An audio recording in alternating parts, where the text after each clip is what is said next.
I'm Jay Moran. I'm Rizzo-Choi Valenza. I'm Thomas O'Neill White. I'm Angela Preston. We need to get together and let our voices be heard. This is What's Next, a dedicated hour to have important conversations about the issues facing the marginalized and underrepresented communities of Western New York and Southern Ontario. We're going to have some real healing. We've got to have space to tell some uncomfortable truth. What's Next continues our mission to discuss race, Equity, And the common concerns of Buffalo's East Side and beyond. In the suburban area, everywhere, we must work and teach our children. Welcome to What's Next. On December 22nd, the county legislature passed the Erie County Language Access Act. This has a lot of moving parts to it, and here to help us kind of guide through some of the understanding of it is Jennifer Rizzo-Choi, Executive Director of the International Institute of Buffalo. Jennifer, thanks for joining us again. So good to be here. Thanks, Jay. So this is a nice victory of sorts for the International Institute? I think this is terrific to see that our local government is saying, yes, we want to make sure that we communicate in multiple languages with our citizenry, and we are going to put it into law so that way we make sure that it happens. Okay, so we've got a law. Let's get into what it might mean. I think its documents are going to be available for sign language. Well, you don't necessarily need that for sign, but 6 of the top 6 languages in the county. Is that right? Yep, ASL and the top 6 non-English languages, although they have not specified which ones those are yet. Okay. And they're talking about timely, accurate, and equitable access to information that would include vital documents, emergency information, and public service announcements. I'm curious right off the bat, though. So the top 6 non-English languages, Spanish has to be one of them, obviously.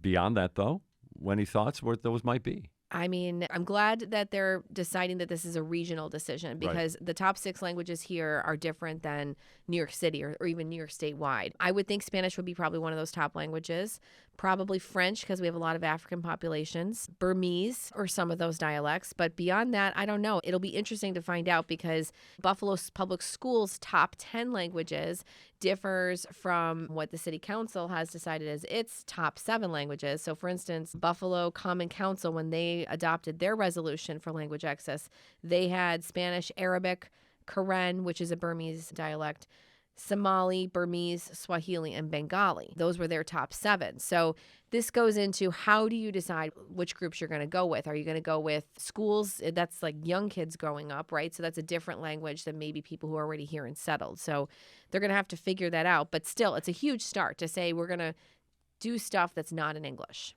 Right. And another part of this, I think, that generated this concept was all the unfortunate tragedies that occurred last Christmas during the blizzard, that there wasn't enough information getting to certain people who just obviously needed it and more than likely led to deaths during that blizzard, correct? That's true. There was a very tragic story of a refugee who died because he went out, as it seems, into the snow, not knowing how severe it was, and he got confused, couldn't see where he was going, and he had gone out to get food for somebody in his building, not even for himself. And so while we do try to tell our clients and we educate them about the winter and the snow in Buffalo, you don't really know what that's like until you experience a blizzard. When you're coming from a climate in a country that doesn't have that kind of weather activity, it's hard to really convey how severe it can be and how dangerous it can be. And so I don't know if the information reached him beforehand, but it's important because all of our media and news stations, they're communicating in English, right? You know, our newspapers, etc. There are some community and ethnic newsletters and things, but they're not daily. Those are like monthly or things like that. So to get emergency information out to people quickly, that's where it's needed. And I think it's our government's responsibility to make sure that goes in multiple languages. So the devil is in the details in this particular case, and in most cases, of course, especially when it comes to new laws that are passed. In essence, what was passed on December 22nd was a mandate of sorts, but there's not a lot of specifics involved, right? There's a lot that has to come to make this all a reality. How, as you understand it, will that proceed? Right. So the devil is in the details, right? So you're right. It was sort of a mandate that this is something they want to do. We talked about the things that they envision that the access to information will be including, which is the vital documents, emergency information, and public service announcements. What they are requiring is that all county agencies come up with a plan for how they're going to provide the language access services. And that plan should be updated every other year.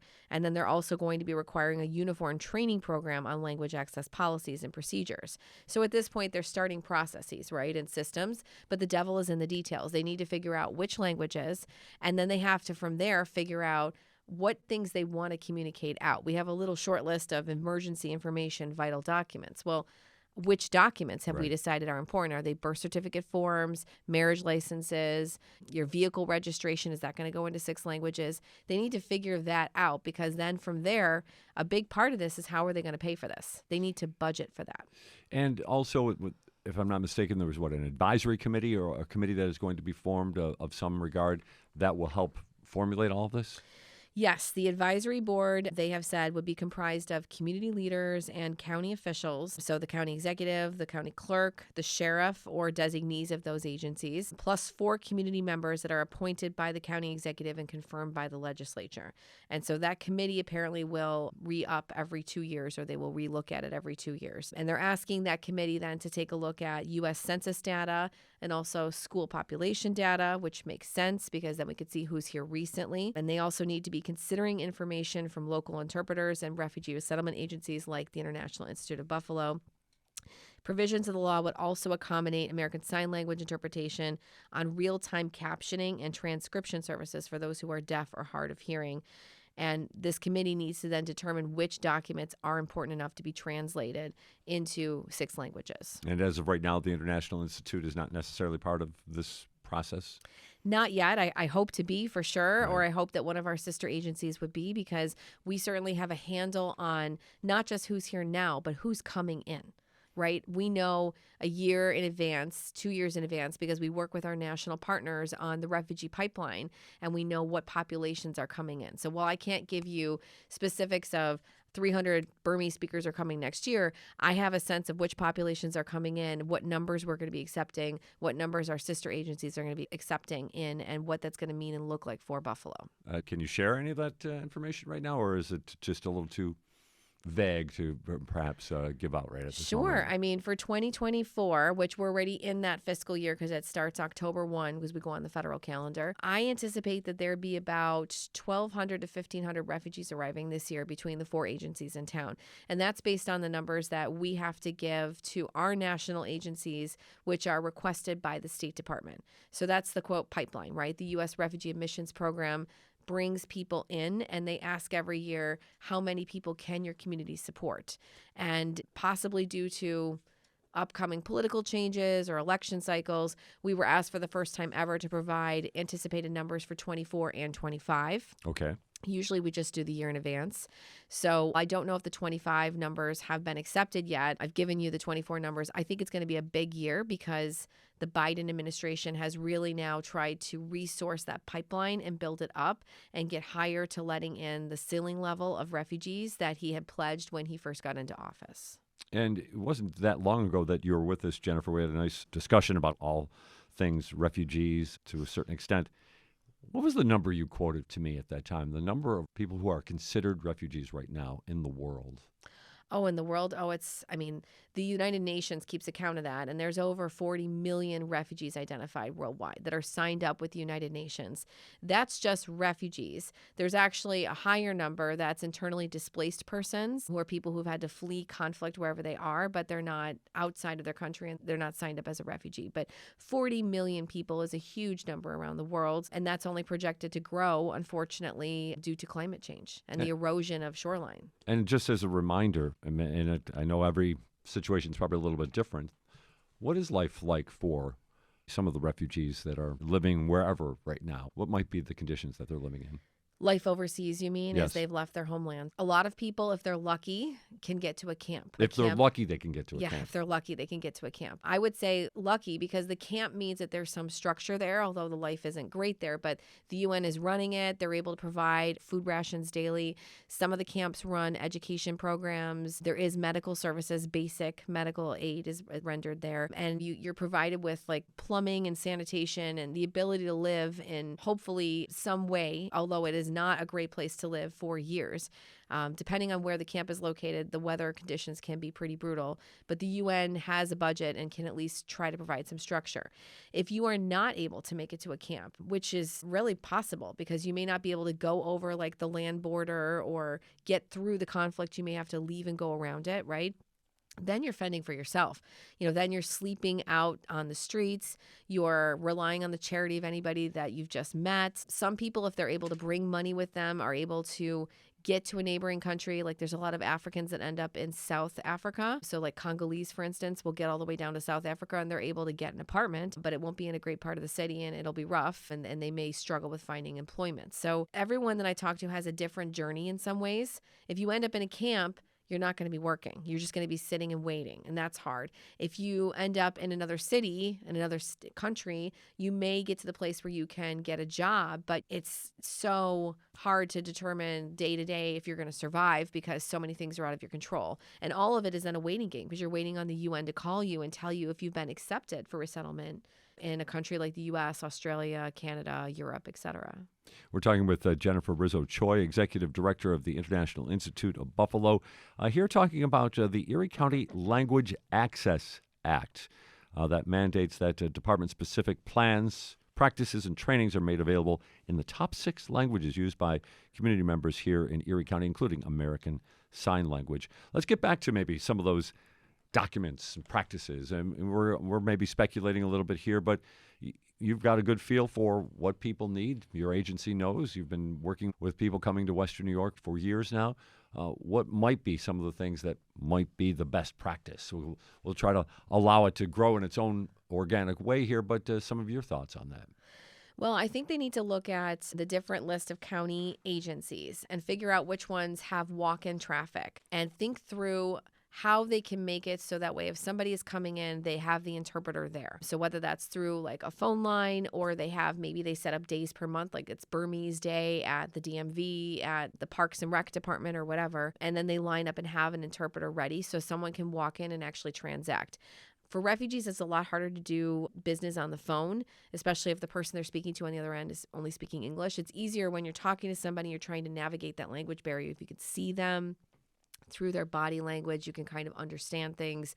You can write some things, right? So language access has to be more than, well, I put up a sign of like the basic rules here and it's in 6 languages. And it said Happy New Year on it, right? Yeah, right. It's got to be Different more than languages, that, right? Sure. 20% of the people born in Buffalo, their first language is something other than English. So 20% of current Buffalonians, I should say, Wow, they're speaking something other than English. 11% of people in Erie County speak a language other than English at home.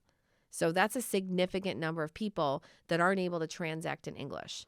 So this is more than I've just got a form that I've translated into 6 languages and here you go, right? The person that's receiving the form from you, let's say it's registering a birth or registering your first house or a deed or getting the paperwork for your car registration, right? Having somebody who can then answer your questions, it's got to be beyond just that translated document, right? So how are we going to do that? The person's there in your office at that moment and you can't talk to them because you don't speak Arabic. So is there a phone line you can call? Is there a way to stream somebody in by video? Is there a way to give you a sign and say, okay, come back every Monday of the month at 10 a.m. We have Arabic speakers.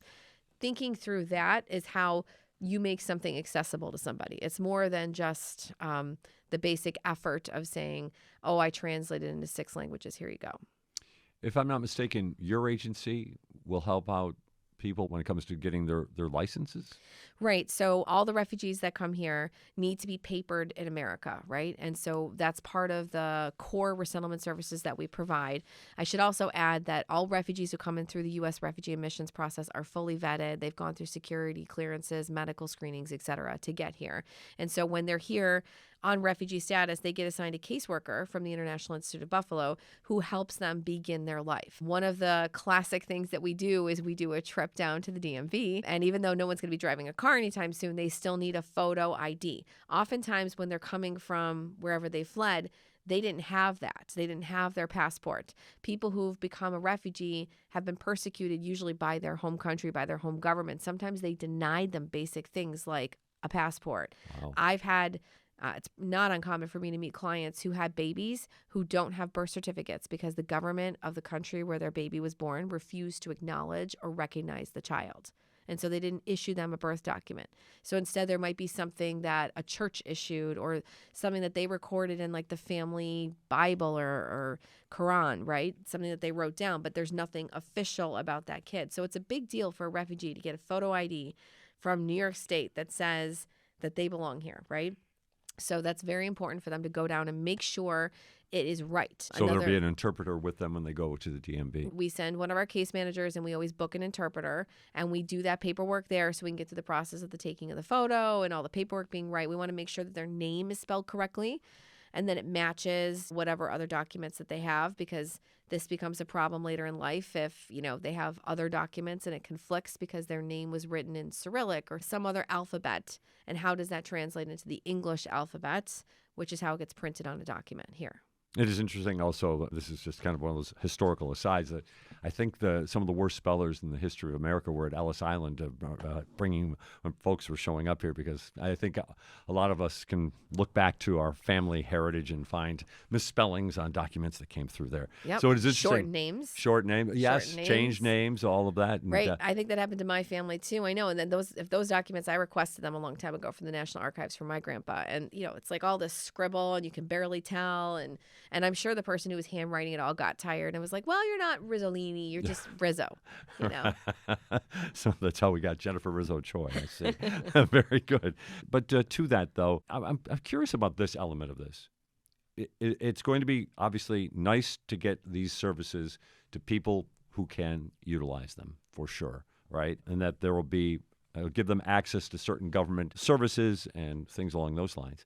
I'm wondering, though, if there's not another part of this, that this helps to perhaps introduce and put out there that there are other languages, very common languages here in Erie County and in the city of Buffalo, and what that means to maybe just the general attitudes for the rest of the county when it comes to maybe learning for the first time that, yeah, there's people that are speaking whichever language here in Erie County, and quite a few of those individuals as well.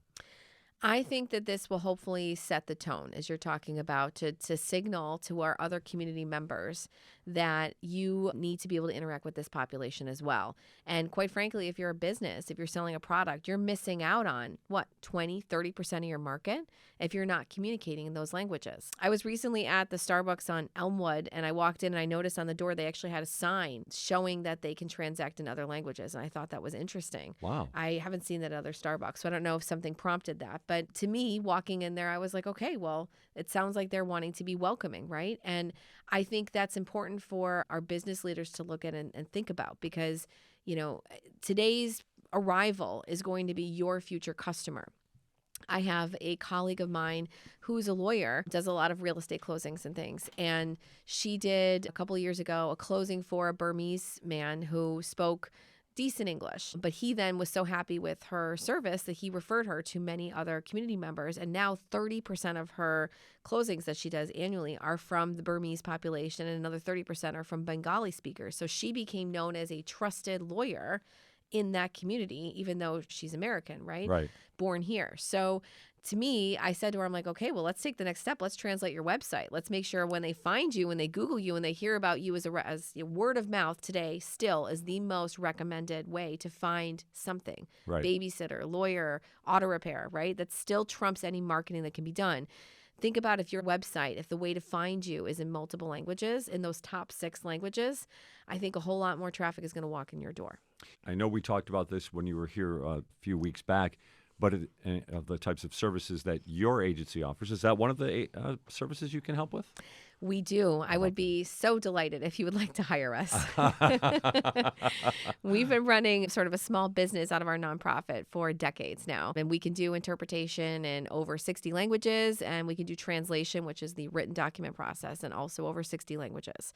So it's a business. You can book us online. You can call us. We will quote you the document and can turn it around in 2 days. We can get an interpreter to you in 24 hours. It's a great thing because we're able to know the trends of the community and train people who are coming in so that they get jobs. But it's also great because we can then help support the community that is trying to interact with these new populations. I know there are grade school students who are creating their own websites. That's something to me, though, looks like climbing Mount Everest just to have my own website or any kind of website. And then with the idea that then to translate it into another language sounds even more complicated, right? But not necessarily so.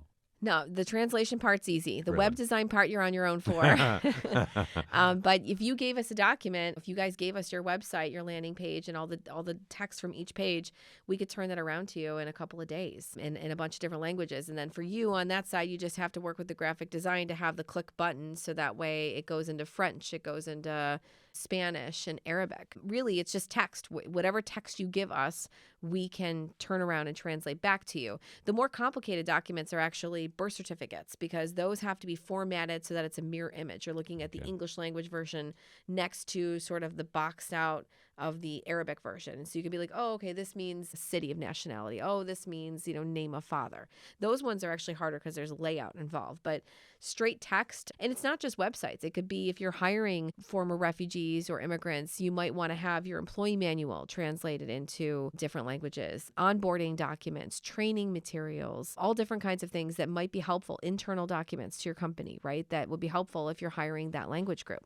Are you finding more businesses that are making that leap and saying, I could utilize this service? Are you seeing more businesses, more entities leaning toward that they're seeing, like you were saying?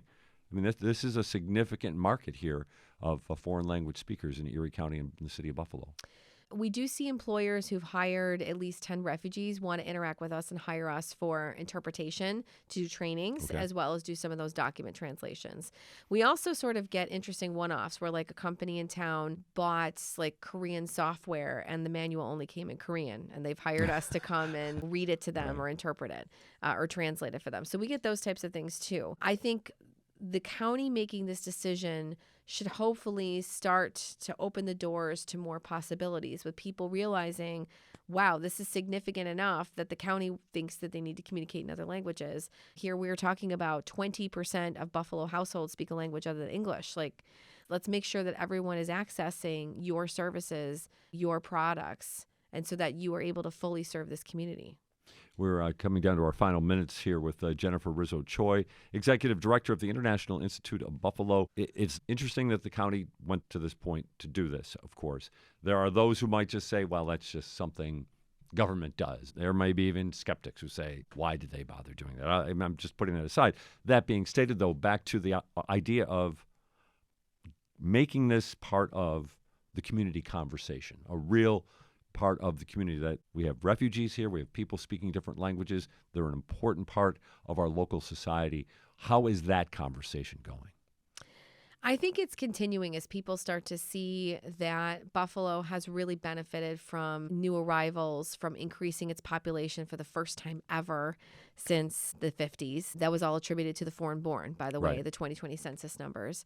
I think people are realizing that we've gained so much due to the fact that new arrivals have come here. I was recently at a forum hosted by the Buffalo News, and it was focused on employment and jobs, and there are 38,000 open manufacturing positions in our region.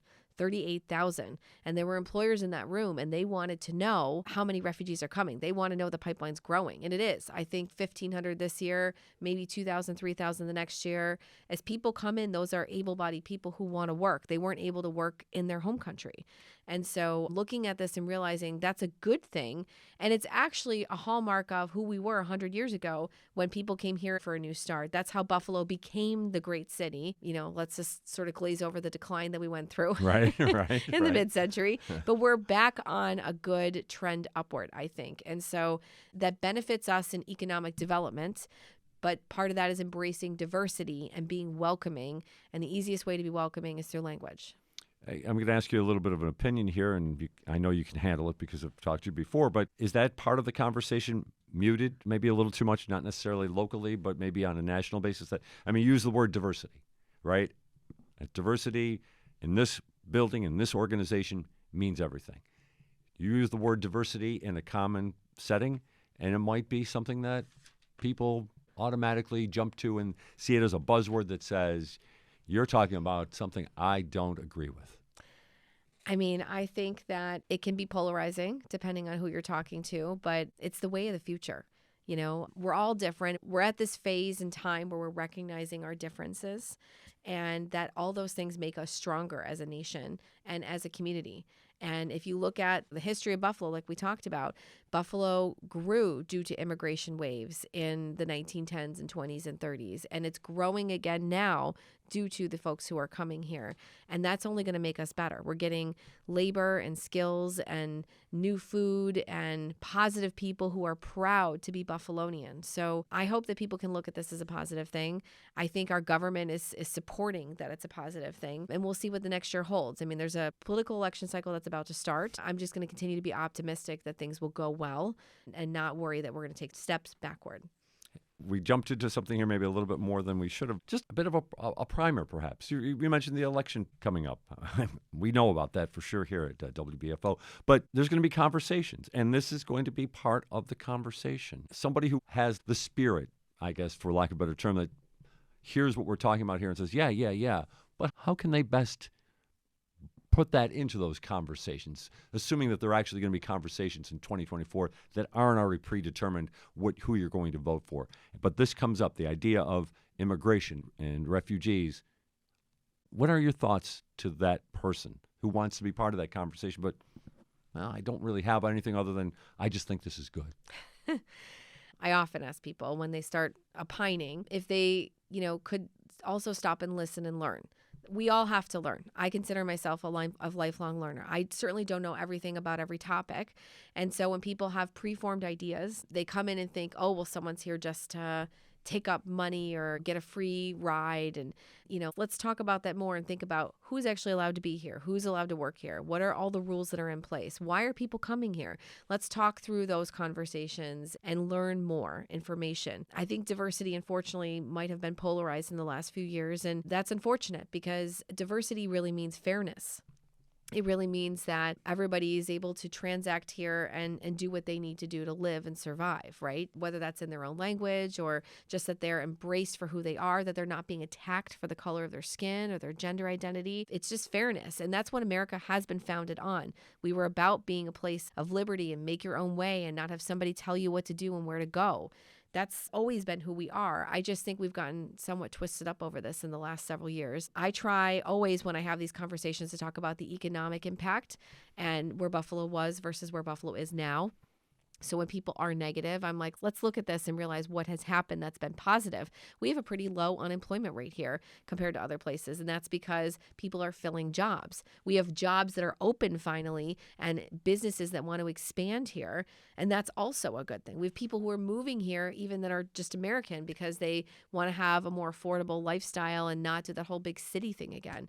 We've been in a good place now, I think, for the last decade. And that's due to a lot of different influences. But negativity is only going to take us backward, not forward. Jennifer Rizzo-Choi, appreciate your time and helping us through the Erie County Language Access Act. What are you going to be watching for next in terms of the development of this act? Well, I'm curious as to what they decide about that Community Advisory Board. Would love to see the International Institute have a role in that or be involved in those decisions, because I'm really curious to see what the top 6 languages are and also how they're going to figure out what pieces need to have interpretation absolutely in place, like what offices. Ultimately, it's going to come down to what is their budget going to be? How are they going to pay for it? And making sure that there's a large enough budget that they can have an impact with this law, that it's not just sort of an aspiration, but it's actually delivering meaningful impact to the people who need to be able to access those services. Jennifer, thanks as always for joining us. Thanks for having me. Jennifer Rizzo-Choi is the Executive Director of the International Institute of Buffalo, and she's with us on What's Next. More to come right after this. You're listening to What's Next, our place to discuss the important issues of our communities of Western New York and Southern Ontario. We want to hear from you. Click on the Talk to Us option in the WBFO app, and we will work to get your questions or comments on the air. Do you have a story or concern that we should be addressing? Email us using whatsnext@wbfo.org. Together, we'll have the conversations that are needed. This is WBFO, your NPR station. And welcome back to What's Next. Today we're going to talk about the Erie County Language Access Act. It was passed on December 22nd by the Erie County Legislature, and in part it reads, it mandates that department-specific plans, practices, and trainings are made available in the top six languages used by community members in Erie County, including American Sign Language. And that brings us to our guest today, David Wantuck, Director of People Inc.'s Deaf Access Services Program. David, thanks for joining us on What's Next. Thank you for having me here today. It is an absolute pleasure, for sure. Let's talk about this particular piece of legislation. Why was it important to have American Sign Language be one of these languages that were put in part of this legislation? Well, in our community, ASL is our primary language. The deaf community, even myself growing up, the first language I used was sign language. So grasping that in our culture, our community, understanding that what's going on, it's important to us. And at the same time, for years, it's usually the deaf community, hard of hearing community who utilizes sign language are usually the last people to know what's going on because of access. And with this act, it really provides a bigger push, not just for myself as a person, not for just smaller parts of the community, but worldwide, just getting to understand ASL is utilized. It's not just a beautiful thing out there. It's a language we use daily. And with this act, making sure it just makes the ADA law that was in existence for years a bigger thing for us to actually show that Erie County is making a push for more assets for the deaf and hard of hearing community and others who use different languages they need. I should have said this at the top of the program.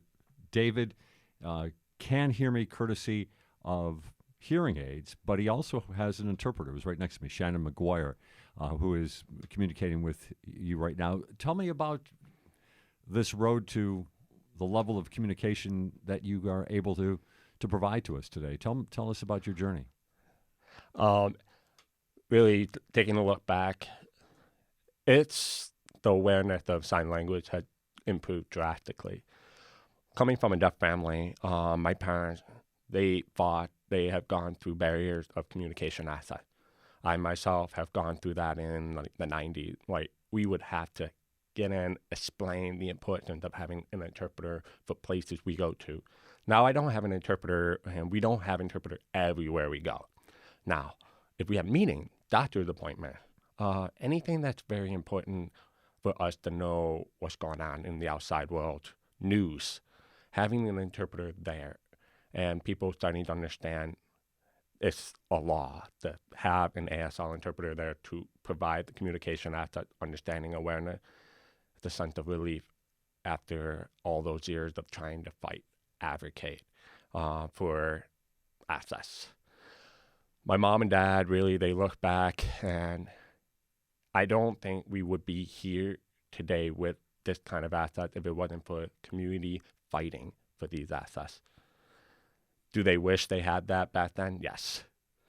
But I think even today, anybody would keep doing what they need to do for the future to make things accessible, and having an interpreter there and just acting, requesting, and when a person respond, okay, we're open to it. Who do I reach out to? How do I get one? That question was not asked before. It was always said, no, we don't provide one. We can't get one. Now it's shifting over to, how can I get one? Where do I get one? At the better response, the awareness is spreading out. And people think it's really like that support there is making that bigger. And with a big organization like People Inc. in Western New York into Rochester, it's really providing that awareness even further So we're grateful for it. I'm sure you know plenty of people, obviously, that are deaf, of course. But can you maybe take us through what types of challenges and maybe the sense of isolation that some people might feel, and who might not feel that they have the agency to request an interpreter in certain situations? I can't speak for everyone, but at the same time, that isolation feeling you mentioned, it is there. It may not be known in the very beginning. There are families out there that have their child, they grow up, they're fine. They don't know ASL or they don't utilize ASL in the beginning. They pick it up later in life. I have friends who did not pick up until they were in their 20s. They didn't pick up ASL until when they were in 20s. Yeah. Do they look back and look at it as a bad thing? Not necessarily. It's just that mind, that sense of relief is, I have access to something now.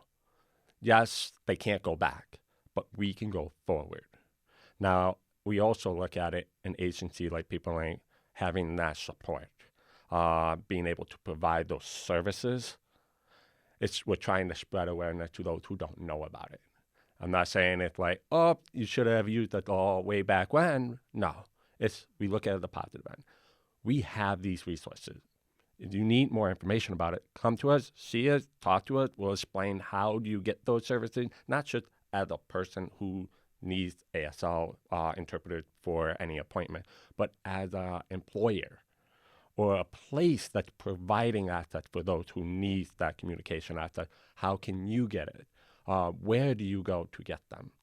Who is really responsible for these? There are situations that we could go on and on Right. For this. If you can do the minimum, but you want to raise the bar even higher, do that. Because in the long run, word gets out there, and people in the community will be like, this organization, this business, they really want to work with us. They want to make this place better. They'll go to you.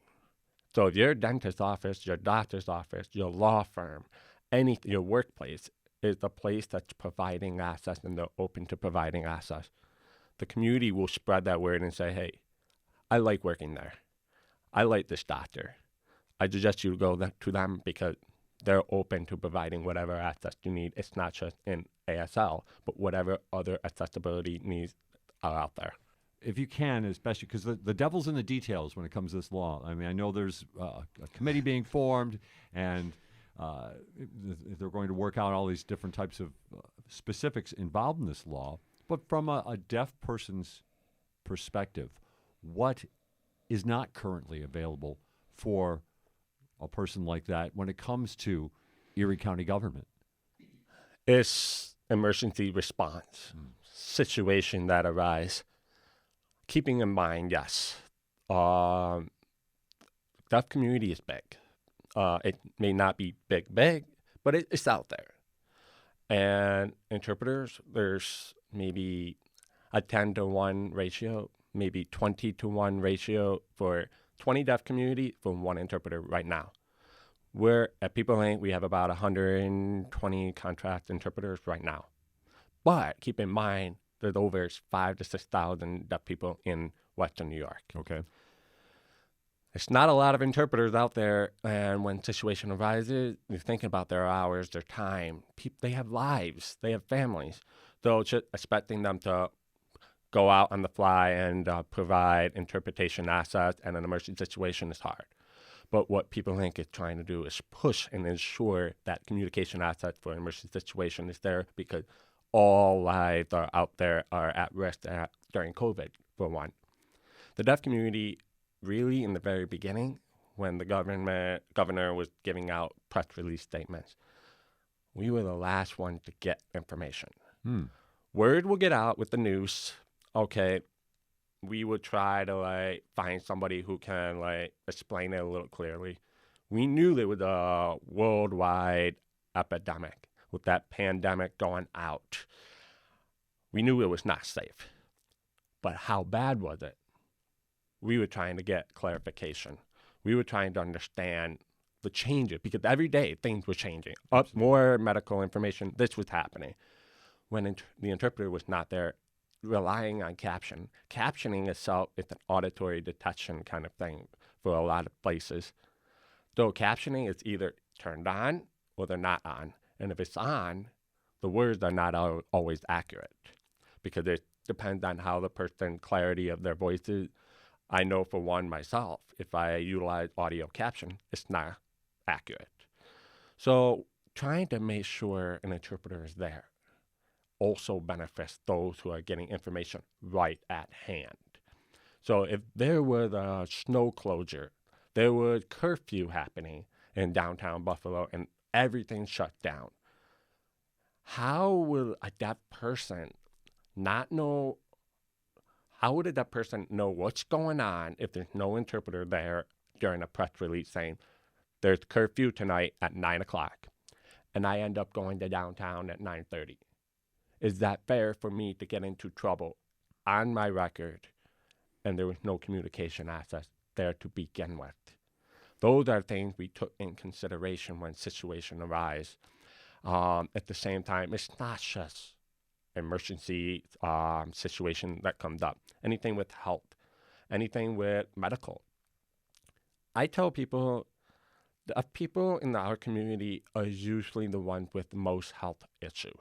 And it's not because of the deafness itself that affects health issue. It's information that we're not getting to prevent those health issues from happening.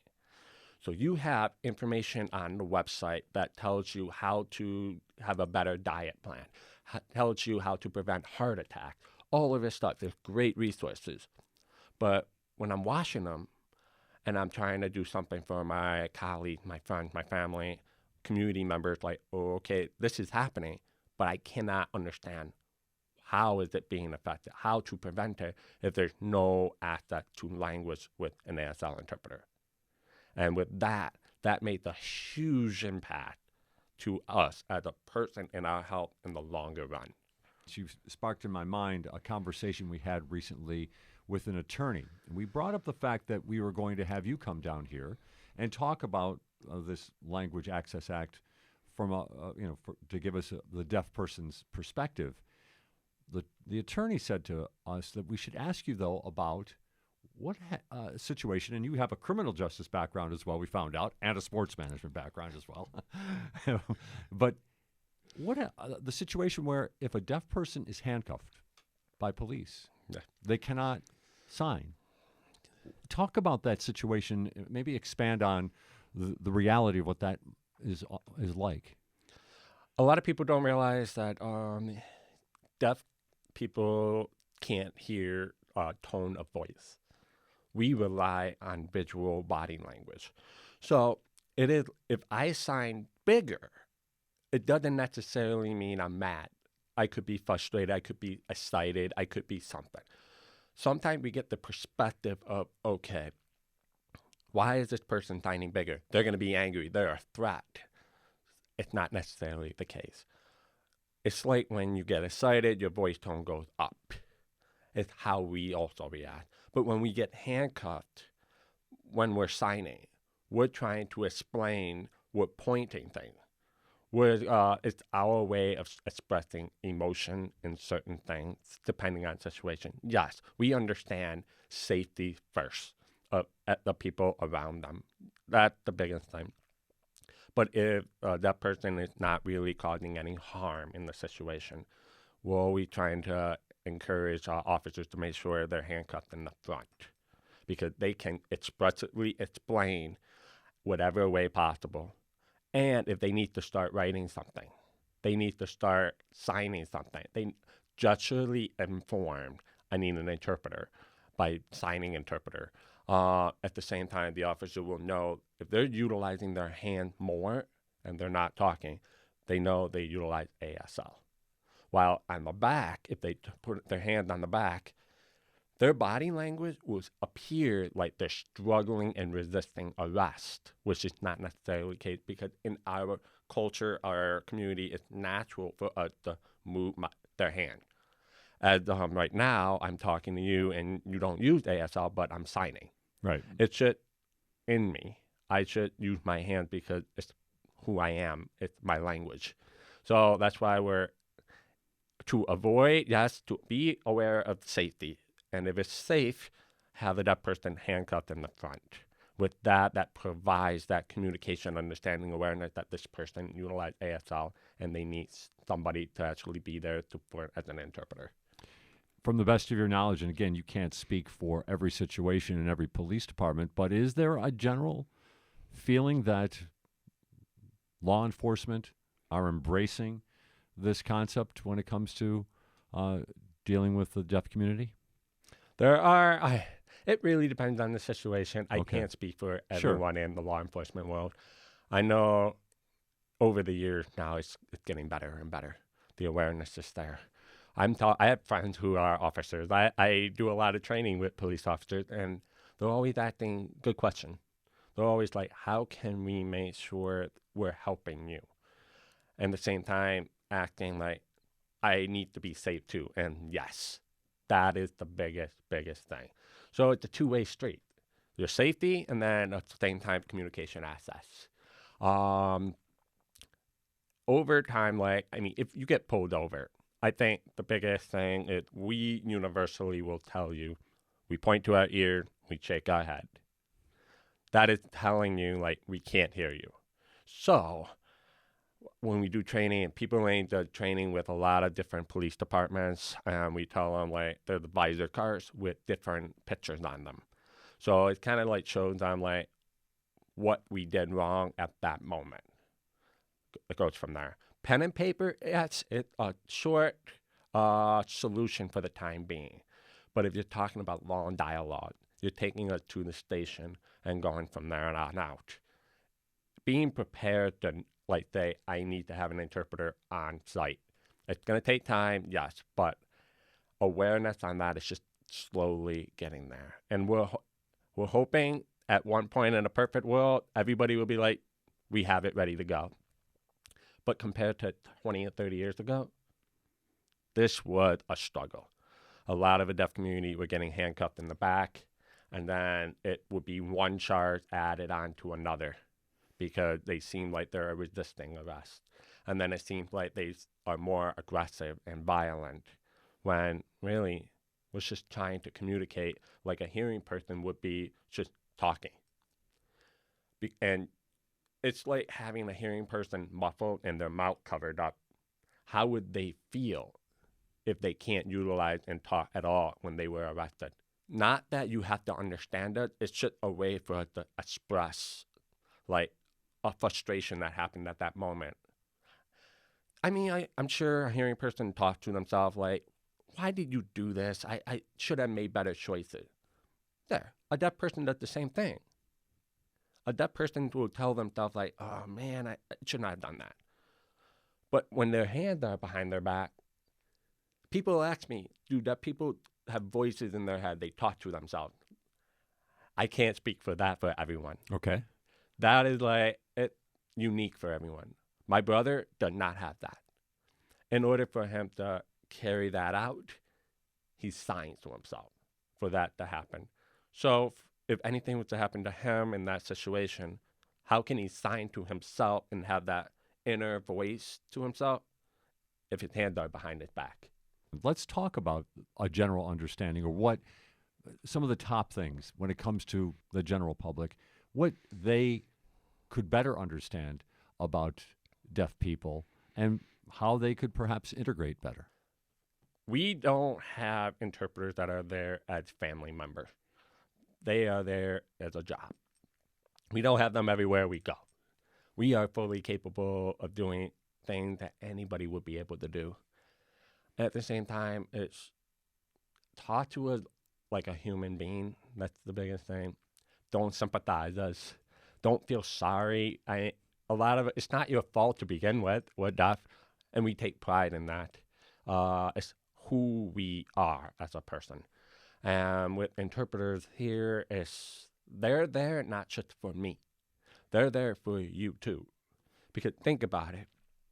If I was here today and I was not going to talk and I was signing, I had my interpreter to talk for me, would you be able to have this kind of conversation, this kind of information on the radio today without the interpreter.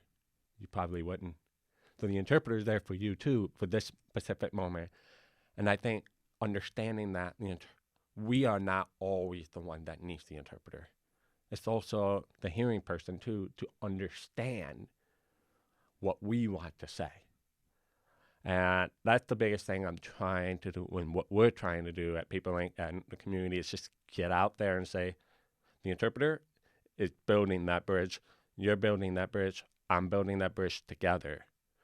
And really, the communication aspect is much more accessible than us not being able to understand each other, and we're frustrated. And also, just to add to it, maybe a little humor, I'd probably be shouting at you right now if we didn't have an interpreter, right? Exactly. People think screaming over a person, over enunciating would help. Really? Well, first, we're deaf. You're just damaging your voice maybe at that point. It's really just being aware. Eye contact is big. Maybe talk normally, but be aware that we might ask you to repeat a few times, and don't feel offended by it. We don't bite. Being deaf, we don't look at it as a disability, but it is a hidden disability. You can't see it unless you see a person with a hearing aid and cochlear implant and all that. But if I was alone at the store and I didn't have my hearing aid, you started talking, we're not ignoring you on purpose. The person may not be able to hear you. So don't take it as an offense that, oh, wow, this person is like not very friendly. For years, it took us to build the whole bridge. We tried to make sure we're making it work. We're trying to encourage people, help us build that other part of the bridge. Don't help us do things for us, but help us be that ally and say, what can we do to make this better? With that language, that it's making that move. It's making that move like they're providing information back instead of us chasing down those information and like fighting for every single thing to get access to those resources. You were talking about how the deaf community was trying to build the whole bridge, and you're looking and hoping that that's going to continue to change. I don't necessarily need you to talk about the city of Buffalo, but what about other communities, other governments, municipalities? Are they also doing their part to help build that bridge? I think the first thing we need to look at is people don't know what they don't know. That's the biggest thing. It's easy for us in the community to be frustrated. It's like enough is enough. This is the 21st century. It's 2024. But we try to come in and educate. We try to come in and be positive. I always look at it like if their respond back is, well, it costs us money. It costs this. You have all of these fancy technology, those nice cameras, those nice podiums, nice TV backgrounds. You're focused on that and not focused on the people. Then I'm trying to figure out what's your real role, what's your goal in what you're doing. If your goal is for the people, trying to make sure everyone is safe, having access, getting information, then that is the answer, having things ready to go on hand, interpreters. Then the next thing is all of this other stuff with the looks. I think COVID made a big impact, but it scaled back. COVID with governors in every state. Unfortunately, New York was the last one to actually have an interpreter on that. New York was the last. Yes. New York State. New York State. It not last, second last. And that is for sure. And it is unfortunate on that case because by New York State, we are the largest deaf community by population per capita. So because New York City, you have Rochester, I mean, it's a lot of deaf people within the state itself. With getting that information, people think, well, captioning is good enough.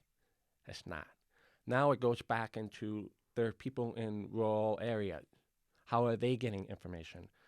internet asset, though you put interpreter onto the internet only, or we'll embed it in like half an hour or an hour later.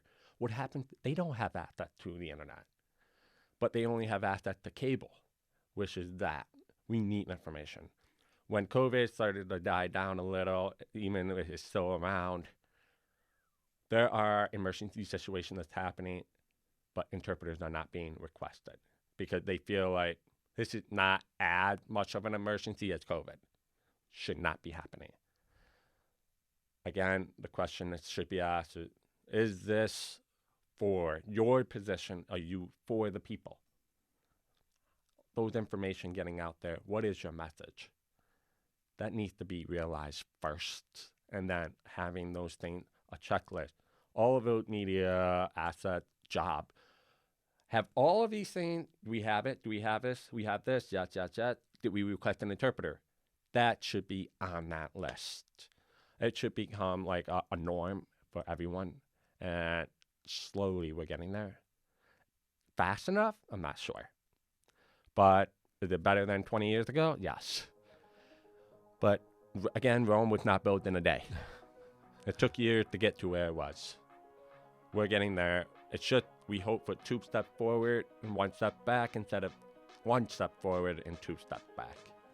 You know, David, we're out of time, and it's unfortunate because I did want you to tell our listening audience the stories about the where both the football huddle and the balls and strikes from umpires originated, but it originated from needs from the deaf community, right? I'll definitely be happy to be back. If you have any more of other thoughts, I have a lot of stories to share, and I'll be happy to share those. I appreciate you sharing the stories you did today. Thank you very much. Thank you for having me. David Wantuck is the director of People Inc.'s Deaf Access Services Program.